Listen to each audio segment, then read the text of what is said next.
Olá, estamos aqui direto dos estúdios do Jornal de Brasília, Imagem e Credibilidade, para mais um episódio do nosso podcast. Podcast de número 19, hein, meus amigos? 19. Como vamos, hein? Vamos indo, né? Eu, Alexandre Jardim. Eu, Rodolfo Lago. E eu, Estevão Damasio. Pronto, vamos iniciar aqui o que a gente já tem feito com vocês nessas semanas. Um bate-papo entre jornalistas, pessoas que conhecem o poder. Eventualmente trazemos convidados, mas basicamente a nossa intenção sempre é levar para você a melhor informação. Uma informação além do que você já tem. Hoje muitos veículos de comunicação, seja rádio, TV, internet, redes sociais, trazem muitas informações. E o que a gente procura fazer? Justamente traduzir essa informação. Mostrar o lado B da informação, enfim, levar até você algo que você não encontra nos demais veículos. Para isso que esse podcast existe. Então vamos começar. Vamos lá. Seguinte, semanas sempre tumultuadas em Brasília. Acordo que vai, acordo que volta. LDO que vai, LDO que volta. Relator com muito poder, relator com menos poder. Vamos lá, Rodolfo, começa com essa história aí pra gente. Vamos lá. Enfim, uma semana bem tumultuada, né? Porque ela começou com aquela crise que a gente comentou na semana passada, né? Do presidente convocando para ato, né? Uma briga danada entre executivo e legislativo, entre governo e Congresso. E ela termina com esse acordo feito em torno da questão do orçamento impositivo, né? Que, para a gente lembrar, né, o que é orçamento impositivo, é um processo que dá ao Congresso a decisão final sobre aonde que o governo vai destinar o dinheiro das verbas orçamentárias, né? E aí nós estávamos discutindo, então, a destinação de 30 bilhões de reais, né? Bem lembrado. Foi feito um acordo, né, pelo qual o Congresso aprovou um veto do presidente a essa questão, que era que a decisão sobre esses 30 bilhões de reais ficasse com o Congresso. Esse veto foi aprovado para que num acordo se faça um rachide disso, né? O acordo estabeleceu um rachide, quer dizer, 15 bilhões fica com o governo e os outros 15 ficam com o Congresso. Só que isso não foi votado ainda. Isso vai ficar para ser votado semana que vem, talvez, né? É bom só esclarecer, Rodolfo. Esse número pode mudar. Né? Então vamos esclarecer para quem não entende, porque realmente comissão de orçamento e orçamento, de modo geral, é uma coisa muito de Brasília, vai afetar o Brasil como um todo. O que interessa vocês saberem é o seguinte: os parlamentares, eles têm o direito constitucional de eleger locais ou projetos, enfim, eles têm um dinheiro que eles podem alocar dentro da administração pública brasileira para ser gasto. Ponto. Esse dinheiro pertence ao governo, porque o Congresso não gera riqueza, quem gera riqueza é o governo, com a sociedade. Só que os congressistas têm o poder de gastar parte desse dinheiro, aí que está todo o problema.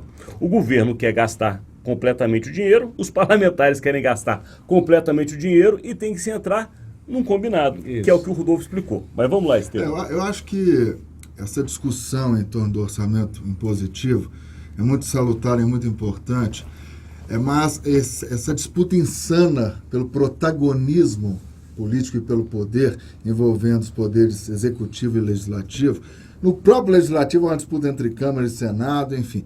Isso não pode continuar reinando, porque está comprometendo o futuro do país. Porque o orçamento impositivo ele foi vendido, entre aspas, para a população como a solução para alguns problemas como falta de transparência, comprometimento em gastar as verbas e as emendas que foram carimbadas e projetadas para o exercício seguinte.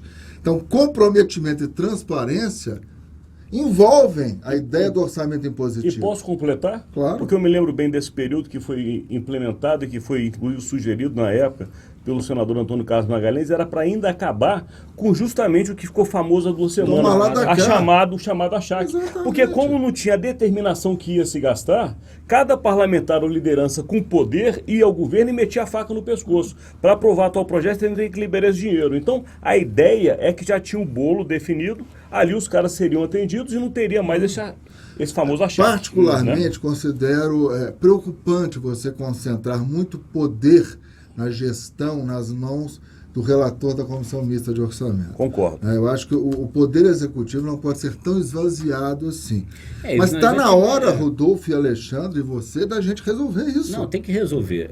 A semana foi muito complicada com essa coisa de desconfiança mútua de todo mundo. Quer dizer, o governo desconfiando do Congresso, Câmara desconfiando do Senado. Quer dizer, quando o acordo começou a ser feito, o Rodrigo Maia estava viajando, estava na Europa, participando lá de encontros parlamentares, um evento lá, né? E aí o acordo começou a ser feito com o Davi Alcolumbre, presidente do Senado. O Rodrigo Maia chegou com o acordo ele já ficou bravo porque o acordo estava indo por um caminho que ele não queria, entendeu? Aí dentro do Congresso a Câmara desconfiando do Alcolumbre e dentro do próprio Senado um grupo desconfiando, não querendo fazer. E complementando, e um grupo desconfiando do relator. Desconfiando do relator, uma confusão danada, e aí quase que esse acordo não sai. E o Palácio Planalto não endossa a palavra acordo. Prefere a palavra entendimento. Isso quase não fechou essa semana, e fechou da seguinte forma. Aprovou-se o veto, né? Então, quer dizer, esse dinheiro, nesse momento, ele voltou para a mão do governo. Para, na semana que vem, tentar se votar o projeto que divide o dinheiro. Mas ainda tem muita gente aí dizendo, com medo de que, no final das contas, isso acabe não sendo aprovado. Enfim, uma confusão danada que não termina. E é bom esclarecer também quem está aí do outro lado, que é o seguinte: aparentemente, a votação foi uma vitória acachapante, né? Como se diz, do governo. Mas, na verdade, foi uma vitória porque não se tinha um entendimento se fosse aprovado da forma como estava. Então, o Congresso, meus amigos, ele mostra muito mais nas sombras do que é revelado às luzes. Né? Então, dentro dessas sombras, o que acontece semana que vem? Então, agora a gente não sabe. Aparentemente, assim, acho que o provável é que se aprove o projeto que o governo enviou, dividindo os recursos meio a meio ali, né? Isso é o mais provável, mas ainda não é uma coisa 100% certa não, porque essas desconfianças elas ainda não terminaram, tem uma confusão danada. Dentro do Senado, um grupo lá chamado Grupo Muda Senado, que é contra esse acordo, e é um grupo que está se tornando forte. Parece que tem 26 ou 27 senadores. Esse grupo defende, inclusive, que a gestão fique com o executivo. Com o executivo. Exatamente. Defende que a gestão fique com o executivo na Câmara. Inclusive, os seus próprios interesses. Exatamente. E aí tem também ainda problemas porque aí dentro desses 15 bilhões que ficaria com o Congresso, tem uma divisão entre o que fica com a Câmara, o que fica com o Senado. Ainda não acertaram esses números. Mas eu acho, gente, que neste momento, embora no primeiro instante a leitura tenha sido de que o governo obteve uma vitória, entre aspas, acachapante, eu vejo o governo muito fragilizado. Porque a faca está no pescoço do governo, a faca não está no pescoço do Congresso, embora todos sejamos brasileiros, e a faca serve no pescoço do país, na verdade. Mas neste momento, pelo entendimento, o governo está pressionado. O governo tem que aprovar reformas e pautas estratégicas até o meio do ano. Nós já estamos em março. Então, acho que o governo vai ter que recuar e vai ter que engolir um sapo boi, de repente, semana que vem, para aprovar e acabar com essa pauta. Falando em sapos e indo para as reformas daqui a pouco, vamos falar de um outro sapo que teve nessa semana, que foi um sapo do humor. Difícil de ser digerido. Por quê? Porque demonstra, no mínimo, não diria nem uma coisa de chacota, é realmente de desrespeito com a sociedade. Falta de seriedade, porque o que acontece é o seguinte: a imprensa, independente de ser a favor ou contra, de gostar ou não gostar, não vamos entrar nessa discussão, isso não cabe a nós. A imprensa tem um papel, ponto. Ela faz a interligação entre as autoridades e a sociedade. Ponto. Cada um da sociedade escolhe o veículo que mais lhe agrada. Você tem 50 veículos diferentes, você vai pelo que você quer. O importante é que tenham lá 50 jornalistas de 50 veículos para poder trazer informação dentro da lógica de cada veículo. Ponto. O que não pode é o presidente da República pegar um humorista, independente de quem quer que seja, com bananas, oferecendo para a imprensa e falando: eu não respondo mais nada para vocês. Aliás, no dia seguinte chega e fala assim: o que vocês ainda estão fazendo aqui? Então, poxa, não é por aí. Desculpa, senhor presidente, mas essa postura não ajuda o que nós vamos entrar agora, que é aprovações de reformas do Congresso Nacional. Essa história toda é completamente absurda, né, Estevão, né, Alexandre? Vocês aí que estão assistindo a gente. O presidente tinha uma situação delicada e aí eu acho que esse é o primeiro grande problema. O governo não está entregando para a sociedade as respostas, né? A economia não está crescendo. Então o presidente tinha uma situação delicada que era ter de falar sobre o PIB de apenas 1,1%, crescimento muito baixo da economia brasileira. Se ele não estava confortável para falar sobre isso, o que ele deveria ter feito? Não passa direto. Aí, ao invés de fazer isso, ele pega e resolve fazer aquela brincadeira, bota lá um humorista vestido como ele. Questionado sobre o PIB. O que é? Deixa ele responder. Bota um humorista para responder. Sabe qual que é o problema? Dizer, parece que não dá, não há seriedade nisso. Diga. O governo está sendo levado muito na base do improviso, especialmente a área de comunicação. A área de comunicação do governo, infelizmente, é uma catástrofe. Não podemos medir palavras nessa área. Num dia em que o PIB, o Produto Interno Bruto, foi anunciado, o presidente tinha que, dentro do Palácio da Alvorada, já programar o dia dele com a equipe de comunicação. Presidente, hoje, não vamos parar ali?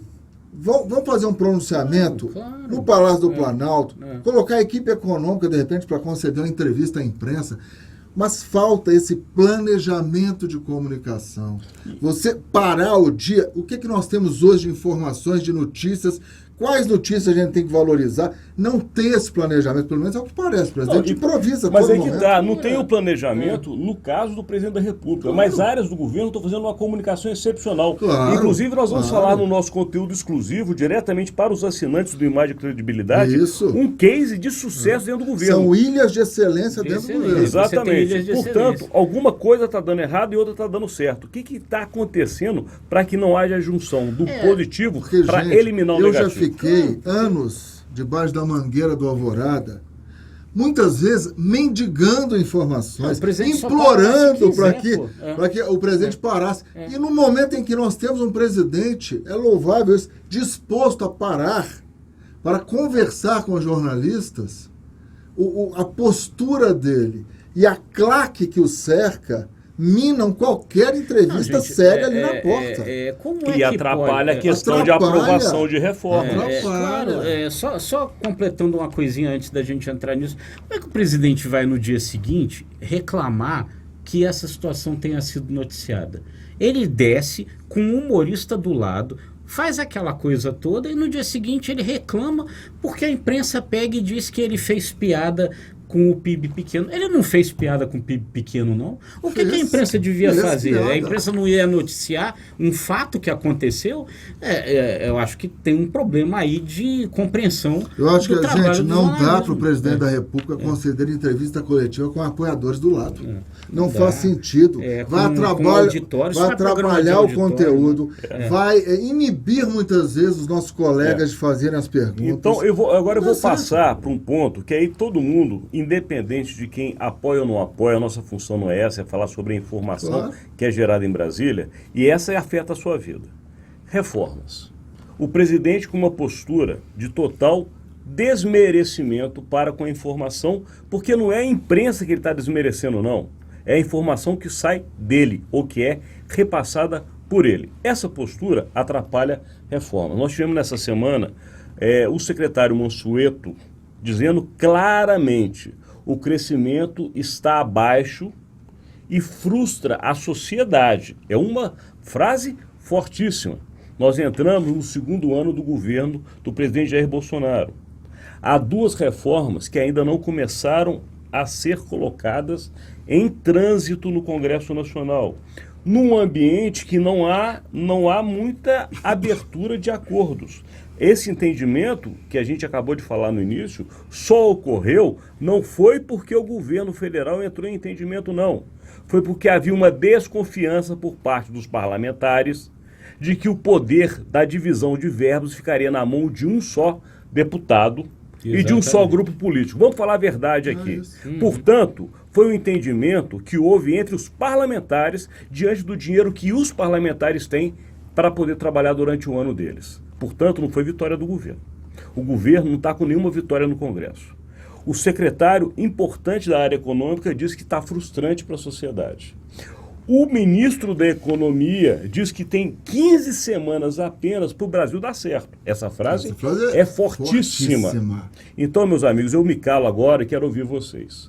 O que podemos esperar para este mês de março? Eu nem vou dizer até o meio do ano. Essa estratégia que o governo adota o tempo inteiro de ficar sempre em confronto, ela está se mostrando muito perigosa, né? O que acontece, na linha até do que você falou? Você fica nesse clima de desconfiança o tempo inteiro, um ambiente muito ruim. As coisas, então, não avançam no Congresso, aonde elas precisam avançar. O país não cresce. O dólar já sendo comercializado a R$5. Quer dizer, não há notícias boas aí para serem dadas, infelizmente. E como o ministro Paulo Guedes falou, isso que o ministro Paulo Guedes falou é verdade. São 15 semanas, porque depois entra-se no período eleitoral e aí nada mais vai ser aprovado. Então, se você não desanuviar esse ambiente, se você não amainar esse clima, entendeu? E criar as condições para que essas coisas andem no Congresso, nós vamos perder o ano. O governo Bolsonaro não pode, como está fazendo, perder o bonde da história, porque o contexto mundial, por incrível que pareça, é um contexto ruim, mas é benéfico para o governo do ponto de vista de sensibilizar o próprio Congresso para a urgência de medidas estruturais e reformas estruturantes, porque há um ambiente de desconfiança no mercado internacional, crise, a China está enfrentando a crise por diversos fatores, entre os quais o coronavírus. Então, é um momento, o próprio Congresso sabe que é o momento de aprovar, já aprovou a reforma da Previdência, é o momento de aprovar a reforma tributária e a reforma administrativa. Isso vai ser bom para o país, mas vai ser bom principalmente para o governo Bolsonaro, que tem uma grande chance de ser rotulado como um governo reformista, um governo que conseguiu, ao contrário de outros, colocar em pauta e aprovar reformas super polêmicas, principalmente tributária e previdenciária. O governo não está entendendo isso, o governo está criando empecilho por ele próprio. Eu complemento a sua informação com uma coisa que você falou que é sensacional, que é o seguinte: o Brasil está no momento que pode ser, ao contrário do que muitos pensam, o mais promissor para crescer. Porque enquanto a Europa está atravessando de fato um grande surto desta epidemia, a Ásia, importantíssima economicamente, da mesma maneira, o Brasil se transforma no lugar ideal para os investimentos. Porque o dinheiro, meus amigos, ele vê o lugar melhor para poder ganhar. Então, se a Europa está ruim, a Ásia está ruim, eles vêm para cá. Mas para vir para cá, tem que ter reforma aprovada e tem que ter um momento Brasil muito bom. E o Brasil previsibilidade, tem uma segurança jurídica. E o Brasil tem uma vantagem. O Brasil, ele não é tão aberto ao mundo. Por ele não ser tão aberto ao mundo, ele também não é tão suscetível às crises que afetam o mundo. Portanto, nós temos, de fato, um semestre para decolar. Agora, com as atitudes do senhor presidente da República, avança-se 10 passos e retrocede 12, não tem jeito. Aí é realmente muito complicado se você não criar um clima de mais tranquilidade, de mais Você imagina, em um ano e meio, um governo consegue aprovar 3 reformas. Em um ano e meio. Isso é um avanço. Um super avanço. Vai ser bom para o governo, vai ser bom para o país. Não estou entrando no mérito, no contexto dos textos das reformas. Mas aprovar a reforma da Previdência não era dos sonhos da equipe econômica, mas aprovou-se, pelo menos, um texto base. Isso é difícil. Vamos fazer uma retrospectiva desse último ano, rapidamente? Olha só. Todas as vezes que o governo, eu digo a equipe de governo, avança, um fato relacionado ao presidente da República trava tudo. Um fato que não tem nada relativo à chamada briga política. Não. É um fato chamado pitoresco. Ou seja, são atitudes ou falas completamente desnecessárias, que não ajudam em nada. Eu acho Eu que é não realmente entendo. uma coisa que precisa ser revista, Entendeu? se realmente vale a pena para manter essa militância, porque a ideia é essa, né? Manter essa militância acesa, se vale realmente a pena você ficar o tempo inteiro nessa estratégia de confronto, entendeu? O presidente não é mais candidato, né? O presidente é presidente, ele governa para a sociedade inteira, e a militância dele não vai deixar de apoiá-lo por causa disso. Então não precisa disso. Na minha avaliação, não precisa. Você tem alguma coisa a Não, complementar? acho que a hora é de parar de discutir o sexo dos anjos e se debruçar sobre questões concretas, cruciais, como essas duas reformas que estão aguardando aí essa crise que foi fabricada muitas vezes. Parece, pelo que eu li, ouvi, acompanhei nessa semana e algumas conversas também que tive de pessoas próximas, que de fato não há mais razão de atrasar a reforma administrativa. Ainda que tenha tido muita queda de braço nessa semana, a queda de braço foi concluída. E parece que de fato semana que vem chega.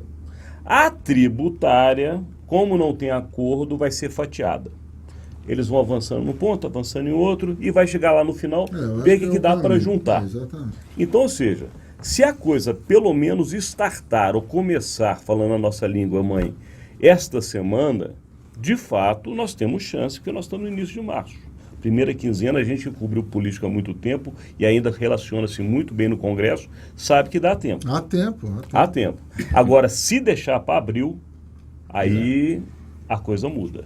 Isso é emenda constitucional, né? Emenda constitucional é uma coisa de Duas tramitação. votações na Câmara, 308 votos. Não é fácil. O Senado é mais, não diria que é mais fácil, é mais simples, né? O trâmite.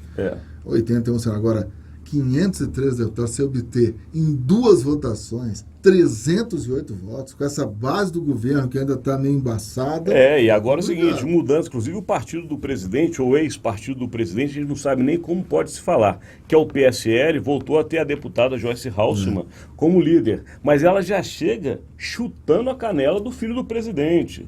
Então, ou seja, a gente vê que o clima de beligerância continua muito alto. Não, loucura, né? Aí já pegou, já virou líder de novo, aí já tirou os caras das comissões. Aí daqui a 20 pouco, parlamentares, não é 20 isso? parlamentares. É muita coisa. Aí daqui a pô. pouco os caras vão para a justiça, como já foram, aí consegue de novo. É uma situação de uma confusão total, absurda, né? E nesse clima tem que se aprovar reformas. E o ministro Paulo Guedes, eu vou rir porque é tragicômico, meus amigos.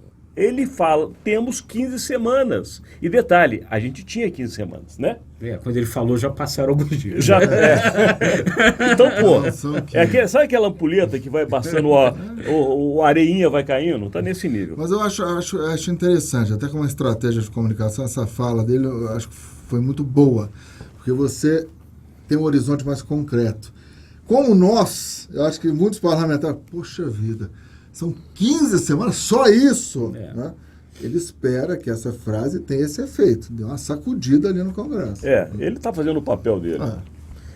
Seguinte, como a coisa não está fácil para ninguém, né? Vamos falar de outro problema relacionado ao governo, mas à sociedade, chamado Fundeb. Fundeb, para quem não sabe, é o fundo da educação básica, né? Que, na prática, é o que dá dinheiro na grande parte do Brasil, principalmente nas cidades do interior, de porte médio e porte pequeno, para manter os seus programas educacionais. O que são programas educacionais? Merenda na escola, escola aberta, professor pago, diretora funcionando, segurança funcionando e diretoria trabalhando. Esse é o básico da educação. O Fundeb não sendo aprovado, simplesmente não se há mais dinheiro para que a grande parte das escolas públicas do Brasil funcionem. A grana para o funcionamento, para o custeio. Né? É o custeio. Porque falar em investimento hoje é quase um sacrilégio, dadas as limitações orçamentárias. Então, pelo menos o custeio que deixa a máquina funcionar, nós temos que ter. Pronto. Então, Cíntia, nós lutamos com um problema econômico, um visível problema na educação. O que você acha disso, Rodolfo? O Fundeb, sem dúvida, né, é o grande orçamento do Ministério da Educação, é da onde sai o dinheiro para comprar material, para comprar carteira, né, para comprar a estrutura livros, toda a estrutura das escolas, né, e ele está ele tem um prazo, ele não foi renovado, porque, de novo, é essa coisa, essa confusão, essas áreas do governo onde a confusão impera, né? O Ministério da Educação está aí no seu segundo ministro, os dois com problemas, né?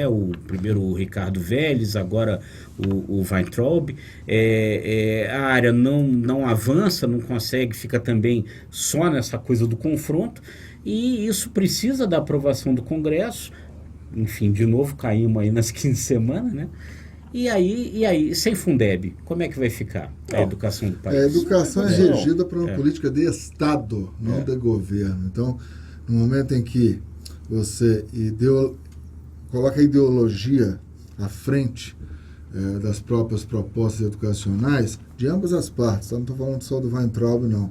A oposição também está colocando a ideologia dela à frente, então você não chega a um consenso. Hoje o governo não tem um interlocutor qualificado para discutir um tema estratégico para um país como é o tema da educação. O ministro da Educação não tem diálogo com o Congresso, e o Congresso não quer conversar com o ministro da Educação. A presença do ministro da Educação nas comissões pelas quais ele já passou no Congresso se transformaram em quase tapas. Né? Foi um desastre. Foi um desastre. Embora ele tenha se mostrado disponível, isso é louvável. É um ministro que não se furta a ir ao Congresso. Ir ao Congresso é difícil, hein? Sentar naquela... Ele vai. Só que ele vai para o confronto. Ele estimula o confronto. E aí vira um pega para capar.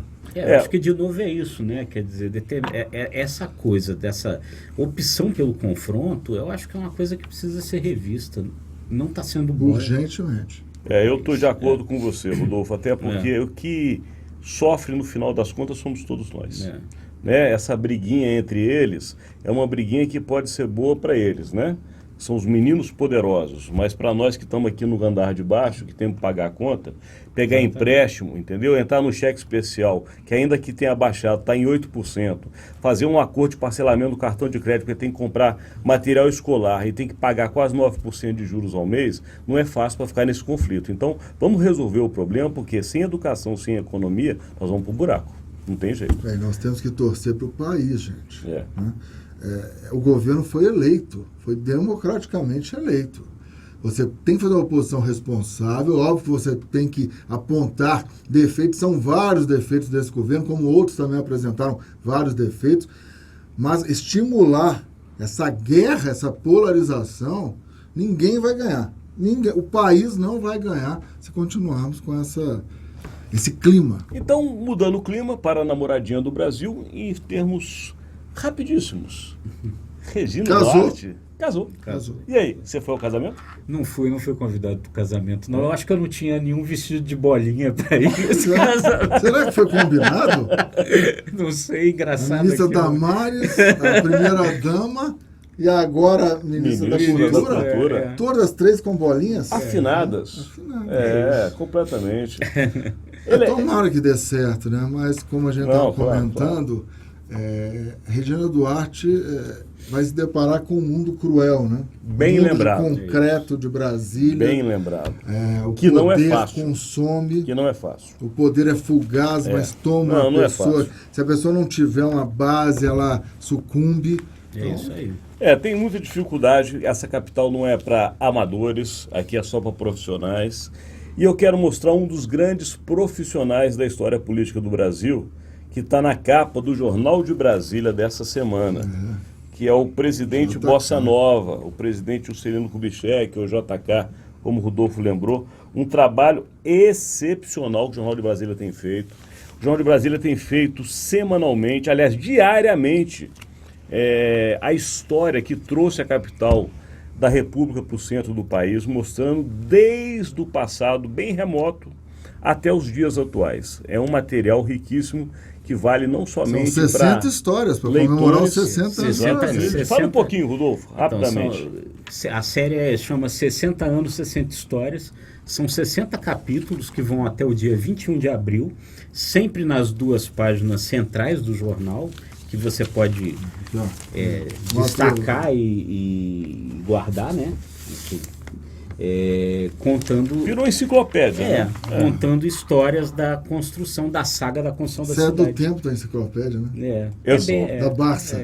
Dos 50 para cima, todo mundo. Era Barça Britânica. E biblioteca pública, né, amigo? Exatamente. Biblioteca pública. É bem essa mesmo, de sair ser meio como um fascículo. Esse negócio de Google aqui é só para vocês. A gente é da outra época. Mas vamos lá. Seguinte, chegamos ao final. Né? Isso. Mais uma semana. Nem todos os assuntos que a gente gostaria foram debatidos, mas acreditamos que colocamos aqui os principais, ou pelo menos tentamos levar a vocês as avaliações que a gente tem. Lembramos a vocês que toda semana estamos aqui no Jornal de Brasília, com imagem e credibilidade, o podcast que já há semanas leva a você o melhor do que nós consideramos como informação de bastidor. Então, agora eu me despeço. Eu, Alexandre Jardim. Eu, Rodolfo Lado. E eu, Estevão Damares. E inscreva-se nos nossos canais. Bem lembrado. Ative o sininho. Ative o sininho no YouTube para receber as notificações quando o nosso programa for pro ar. Perfeito. Tchau, tchau, gente. Tchau, um abraço.